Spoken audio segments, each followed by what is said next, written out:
Imagine yourself a 15-year-old girl and you are suddenly faced with the reality of an unplanned pregnancy. Trust me, I can relate to this because I went through this, but I was a little older. I was 17. What if you chose to make a difficult decision and not go through with the pregnancy? Now, fast forward decades later, you've grown, you have gotten your career, but now you are a 64-year-old woman and you never were able to conceive. And now you're finding yourself just full of regret. Welcome to Desire Diaries. We are going to be reading letters and giving advice about how we can handle challenges that happen in our relationships. And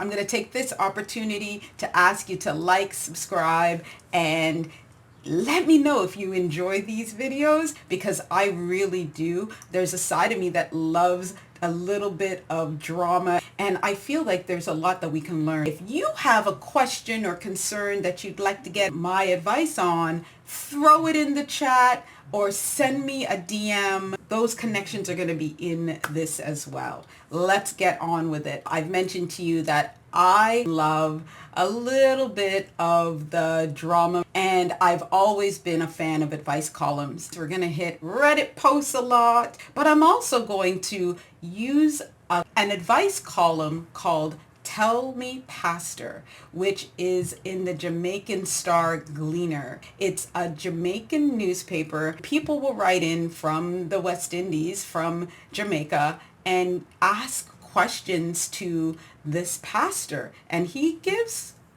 advice. Again, we have to honor it's from a cultural lens. Always found a lot of wisdom in it, and I just think that often don't give voice to understanding challenges from that perspective. So this one struck me. Dear Pastor, I had an abortion when I was 15 years old, and I've never gotten pregnant again. I am childless and I'm 64 years old. My life is so empty and I cannot forgive myself no matter how much I pray and ask for forgiveness. I live my life with this regret. Dear Pastor's advice was, I regret hearing that you are unhappy. You believe that you have not been able to get pregnant because you terminated a pregnancy. Many women who have terminated pregnancies have had backdoor terminations, and they've tried many times to get pregnant, but they've not been successful. You believe that God is punishing you for terminating the pregnancy, and now you regret not having that child. At 64, you have prayed and asked him to forgive you. Therefore, I can only ask you to believe that God has forgiven you for what you have done.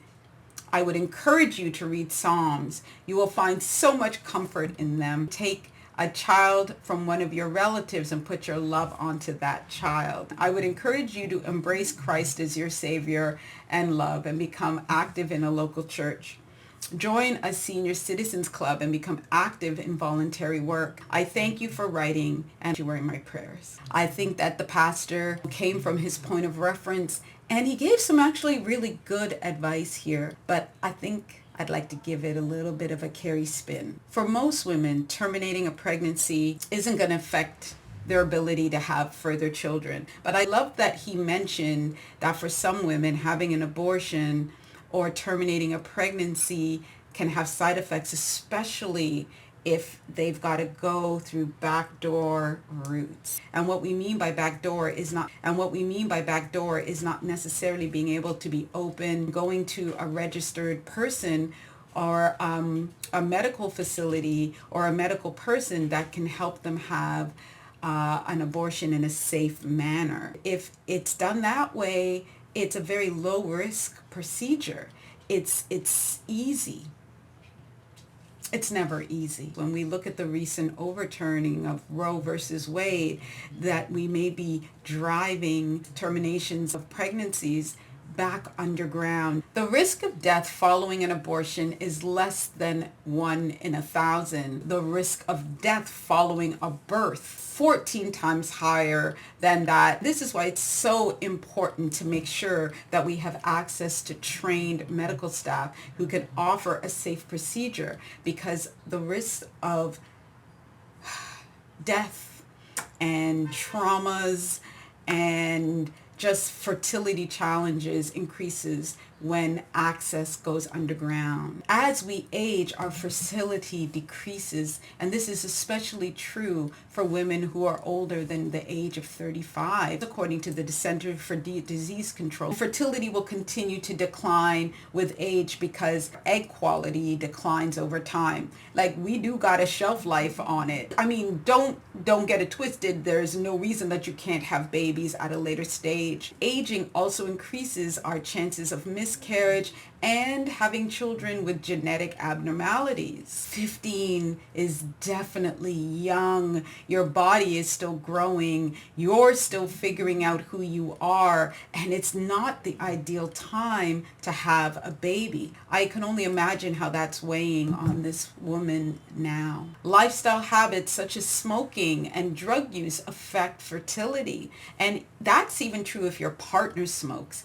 If you've had histories of, sexually transmitted diseases, that can affect fertility rates. And if you have diabetes, autoimmune disorders, hormonal disorders, all of those things play into our chances around being able to be fertile. And especially as women of color, it's also who you are partnered with. Semen quality can affect our ability to get pregnant. So if you've gotten pregnant from the same partner before, it's got to be something. Your lifestyle habits or that you've aged may affect your fertility. In the United States, 10 to 15% of couples are infertile, and infertility is defined as not being able to get pregnant despite having frequent unprotected sex for at least a year. It stems largely from issues of sperm production. It may come down to ejaculation issues. Male fertility can be tough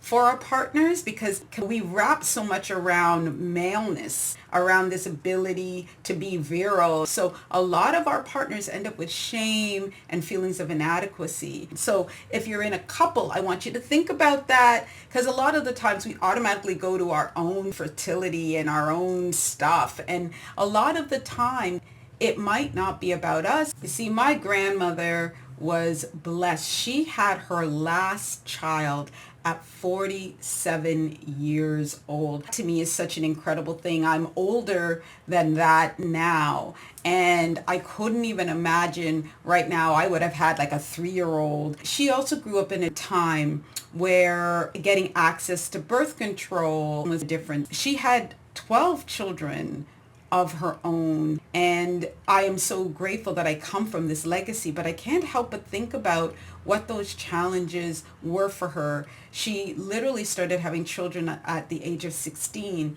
and had children to the age of 47. When she passed, she was well into her 90s, but I wonder what that did to her sense of herself. And that's the price you pay.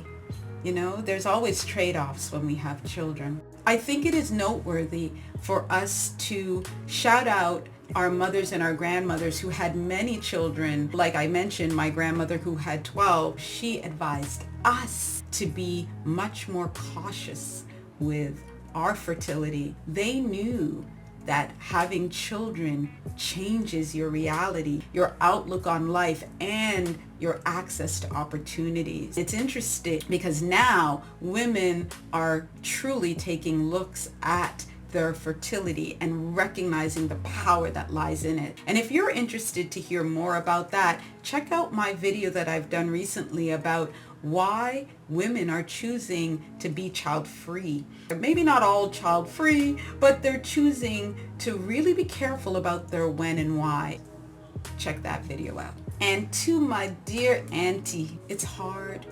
Understand that you matter, that I am sure that with a heart as loving and as wonderful as it sounds like yours is, you've had an impact on the people in your life. Love young people and the folks around you. Embrace the company of your friends, your family, your career, your church. I know that doesn't necessarily lessen your pain. And so I just want to hold you and acknowledge that it is a painful thing.